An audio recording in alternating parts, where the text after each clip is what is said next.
औज़ुबिल्लाहिमिनश्शैतानिर्रजीम बिस्मिल्लाहिर्रहमानिर्रहीम। अस्सलाम वालेकुम। कैसे हैं जी मेरे प्यारे प्यारे व्यूवर्स जी। आज हम बनाने जा रहे हैं एक मज़ेदार सी सब्ज़ी। वो क्या है? आलू गोभी।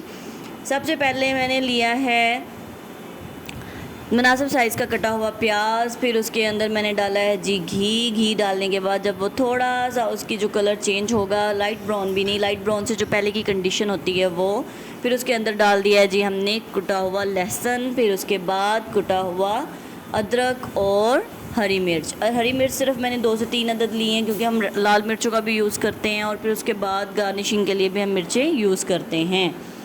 और फिर इसके बाद मैंने इसके अंदर डाल दिया है जी टमाटर एक ही मैंने डाला है मुनासिब साइज़ का कटा हुआ टमाटर।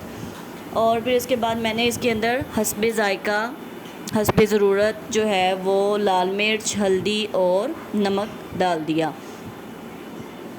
हल्दी थोड़ी मुझे कम लग रही थी, फिर इसलिए मैंने थोड़ी सी और डाल दी। और फिर उसके बाद मैंने इसके अंदर आधा चम्मच नमक का डाला है। नमक मैंने डाल के फिर इसको थोड़ा सा भुना है। जब मसाला हमारा भुन जाएगा तो फिर हमने मुनासिब साइज़ के 3 जो हैं वो आलू, वो कटे हुए और धुले हुए आलू मैंने इसके अंदर डाल के फिर इसको मैंने किया है जी भुना है।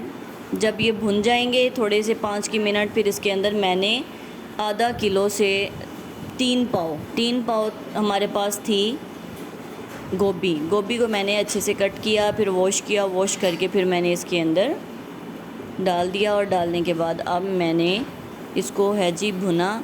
और मैंने अब भुनने के बाद इसकी आंच कर दी है जी हल्की।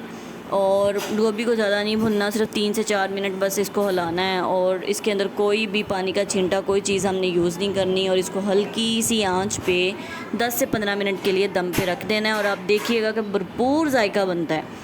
जो हम अंदर पानी डाल देते हैं ना, उसकी वजह से वो गोभी गल तो जाती है, लेकिन उसका जो अपना एक जायका है ना वो उसका ख़त्म हो जाता है। फिर मैं भूल गई थी हरी मिर्चें डालना, मैं लाजमी डालती होती हूँ ताकि जो है ना कोई मतलब घर में से पसंद कर लेता है और वैसे भी अच्छी भी लगती हैं। और फिर इसकी खुशबू भी एक अलहदा सी अच्छी आ रही होती है जो कच्ची मिर्चें हम डालते हैं ना उसकी।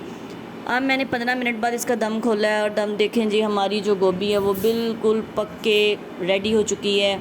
इसका अपने पानी है जो इसके अंदर अपना इसका जो पानी होता है ना उसी के अंदर ये रह के पकी है। और फाइनली हमारी जो गोभी है वो रेडी हो गई। और मेरे पास हरा धनिया नहीं था तो मैंने सिर्फ़ और सिर्फ गरम मसाला इसके अंदर डाला है। और ये देखें जी फाइनली हमारी गोभी रेडी होगी। आपको भी बताइएगा मेरी रेसिपी कैसी लगी और आप भी लाजमी ट्राई कीजिएगा इस मेथड से आलू गोभी की सालन बनाना। और मेरी वीडियो को लाइक, शेयर एंड सब्सक्राइब कर दें। थैंक यू जी। अल्लाह हाफिज़।